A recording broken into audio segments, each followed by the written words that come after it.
Hello 30 డేస్లో ఎగ్జామా? అరే ఇండియాలో వన్డే బ్యాటింగ్ చేసిన రోజులు కూడా ఉన్నాయి. వన్డే ముందు ఫోన్ చేయి, కావాలంటే వన్డే బ్యాటింగ్ టిప్స్ కూడా ఇస్తాను నేను.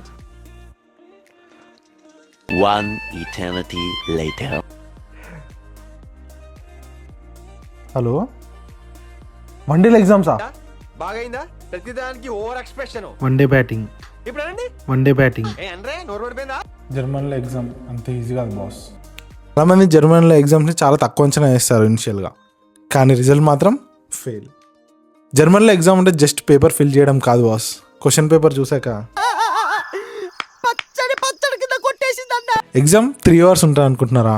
నో, నేను రాసింది అయితే మినిమం 45 minutes, మ్యాక్సిమం అయితే 90 minutes ఉంటుంది. ఈ ఎగ్జామ్ టైప్స్ అంటారా, ప్రాజెక్ట్స్ ఉండొచ్చు, ప్రజెంటేషన్స్ ఉండొచ్చు, వైవా కూడా ఉండొచ్చు, చెప్పలేం, depending on the professor and university. ఇన్ని ఎగ్జామ్ టెన్షన్లో మాకు రిలీఫ్ ఇచ్చేది షీట్. దీంట్లో ఫార్ములాస్ ఆర్ థియరీ పాయింట్స్ మాత్రం తీసుకెళ్ళచ్చు. 2 or 3 పేపర్స్ తీసుకెళ్ళచ్చు. మన లక్ బాగుంటే ఓపెన్ బుక్ కూడా ఉంటుంది. చదవడం ఎలా? సింపుల్.